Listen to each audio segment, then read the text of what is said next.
Madam, സ്ത്രീകൾക്ക് കിട്ടുന്ന നിയമത്തിന്റെ പരിരക്ഷ പലപ്പോഴും നിരപരാധികളായ പുരുഷന് ശിക്ഷ കിട്ടുന്ന അവസ്ഥയിൽ കൊണ്ടെത്തിക്കുന്നു. ശരിക്കും ഈ പരിരക്ഷ പുരുഷനും കൂടി ഒരേപോലെ കിട്ടേണ്ടതല്ലേ?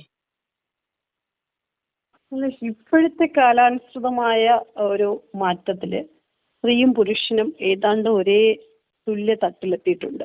സാമ്പത്തികപരമായിട്ടായാലും മറ്റു പല വിദ്യാഭ്യാസപരമായിട്ടായാലും ഉള്ള കാര്യങ്ങളിൽ ഏതാണ്ട് ഒപ്പത്തിനൊപ്പം ഒരുപക്ഷെ ഒന്നിനൊന്ന് മെച്ചമായിട്ടും സ്ത്രീയും പുരുഷനും ഒരേ തരത്തിലെത്തിയിട്ടുണ്ട്. എന്നാൽ ഇത് കുറേ കാലങ്ങൾക്ക് മുമ്പ് ശരിക്കും ഒരു മെയിൽ ഡോമിനൻസ് പവർ, അതായത് സ്ത്രീകൾക്ക് വിദ്യാഭ്യാസം ചെയ്തുകൂടാ, അല്ലെങ്കിൽ അവർക്ക് വിദ്യാഭ്യാസം ഉണ്ടെങ്കിലും ജോലിക്ക് വിടാറില്ല. അവര് വീട്ടുകാര്യങ്ങളും കുട്ടികളുടെ കാര്യങ്ങളും പുരുഷൻ കൊണ്ടുവരുന്ന വരുമാനത്തിന് കീഴിൽ നിന്ന് നടത്തിക്കൊണ്ട് പോകേണ്ട ഒരു കാലത്ത് അവർക്ക് ഉണ്ടായ കുറേ ദുരനുഭവങ്ങളുടെ പശ്ചാത്തലത്തിലാണ് സ്ത്രീകൾക്ക് കുട്ടികൾക്കും ഒക്കെ പ്രത്യേകം പരിരക്ഷ ഉണ്ടാക്കുന്ന നിയമ സംവിധാനങ്ങളും ഒക്കെ വേണമെന്ന് തോന്നിയിട്ട് അത്തരത്തിലുള്ള നിയമ സംവിധാനങ്ങൾ ഉണ്ടായിട്ടുള്ളത്. അപ്പൊ ഇത് നമ്മുടെ കോൺസ്റ്റിറ്റ്യൂഷൻ ആർട്ടിക്കിൾ 15(4) അത്തരത്തിലൊരു കാര്യം നിർവചിക്കുന്നുണ്ട്. സ്ത്രീകൾക്കും കുട്ടികൾക്കും ഗവൺമെന്റിന് എപ്പോഴാണോ ആവശ്യമെന്ന് തോന്നുന്ന സമയങ്ങളിൽ കാലാനുസൃതമായ നിയമങ്ങൾ ഉണ്ടാക്കാമെന്നുള്ളത്. അപ്പം എന്നാൽ ആ നിയമങ്ങളെ ശരിക്കും പറഞ്ഞാൽ മിസ്യൂസ് ചെയ്യപ്പെടുന്ന ഒരു കാഴ്ചയും കാണപ്പെടുന്നുണ്ട്.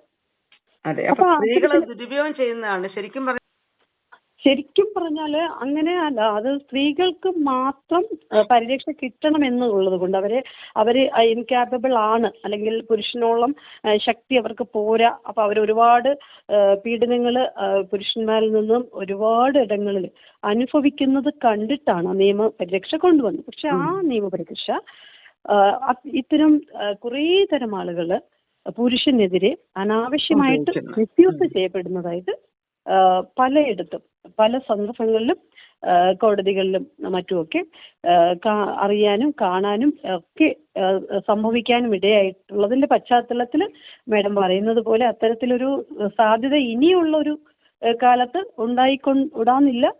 ഉണ്ടാകേണ്ട ആവശ്യകതയുണ്ട്. അങ്ങനെ അന്യായമായ ഒരിക്കലും പുരുഷനും നീതി കിട്ടേണ്ടതുണ്ട്. അവരുടെ അവകാശങ്ങളെ സംരക്ഷിക്കേണ്ട ആവശ്യമുണ്ട്. ഈ പറയുന്ന നിയമം, സ്ത്രീക്ക് അനുകൂലമായിട്ടുള്ള നിയമങ്ങൾ പുരുഷനെതിരെ അന്യായമായിട്ടെടുത്ത് ഉപയോഗിക്കേണ്ട ആവശ്യകതയും ഇല്ല എന്ന് തന്നെയാണ് എന്റെ അഭിപ്രായം. അങ്ങനെയാണെങ്കിൽ ഈ സ്ത്രീകൾ പുരുഷന്മാർക്കെതിരെ ഇടുന്ന വ്യാജ പരാതികൾക്ക് ഒരു ഒഫൻസ് ഉണ്ടാവും, അതിനൊരു സെക്ഷനൊക്കെ ഉണ്ടാവുമല്ലോ. അതിന്റെ ശിക്ഷ ഇത്ര കാലാവധി ഉണ്ടാവും.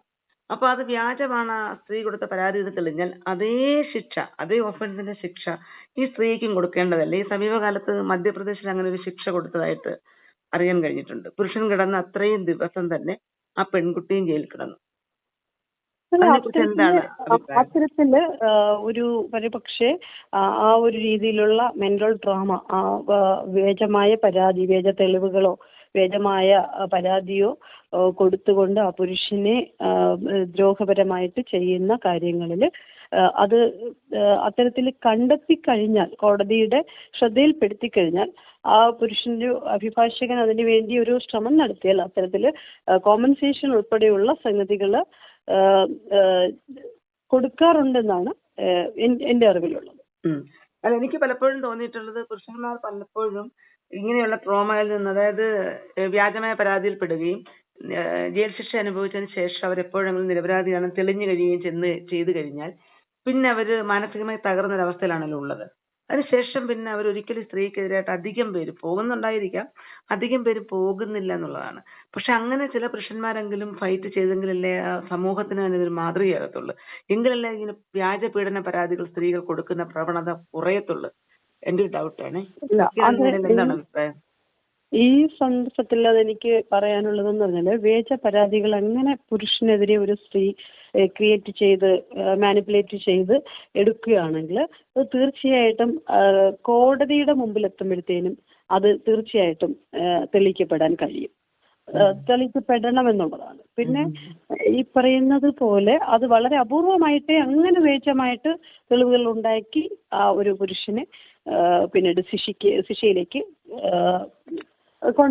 എത്തിക്കാൻ കഴിയുകയുള്ളൂ. പക്ഷേ കോടതിയുടെ മുന്നിൽ എത്തുമ്പോഴത്തേനും ഒരുപക്ഷെ ഈ പുരുഷനെതിരെ എടുത്ത വ്യാജ പരാതിയിൽ ഉണ്ടാകുന്ന ആ ഒരു മെന്റൽ ട്രോമ അല്ലെങ്കിൽ മാനസിക വിഷമം ശരിക്കും പറഞ്ഞാൽ ഇദ്ദേഹത്തിന് ആ ഒരു കുറ്റം കൊണ്ട് കിട്ടാവുന്ന ജയിൽ ശിക്ഷ അനുഭവിക്കുന്നതിനേക്കാളും അധികം അനുഭവിച്ചിട്ടുണ്ടാകും എന്ന് തന്നെയാണ് എനിക്ക് പറയാനുള്ളത്. അതുകൊണ്ട് ജയിൽ ശിക്ഷയിലേക്ക് സാധാരണ കോടതിയിൽ എത്തിക്കഴിഞ്ഞാൽ അത്തരത്തിലുള്ള വ്യാജമാണെന്ന് തെളിഞ്ഞാൽ ജയിൽ ശിക്ഷയിലേക്ക് പോകാറില്ല. കോടതിയിൽ നിന്ന് വെറുതെ വിടുകയാണ് ഉണ്ടാകുന്നത്. പക്ഷെ ആ ഒരു സമയം വരെ അനുഭവിച്ച ആ ഒരു മനോവിഷമം എന്ന് പറയുന്നത് അതൊരു വലിയ വിഷയം തന്നെയാണ്. ആ ജയിലിൽ കിടക്കുന്ന അല്ലെങ്കിൽ ശിക്ഷിക്കപ്പെടുന്നതിനേക്കാളും വലിയൊരു ശിക്ഷയാണ് അതുവരെ ആ ഒരു വ്യക്തി അനുഭവിക്കുന്നത്. പുരുഷനായിക്കോട്ടെ സ്ത്രീ ആയിക്കോട്ടെ അങ്ങനെ വ്യാജമായിട്ട് അവർക്കെതിരെ കേസെടുക്കാം.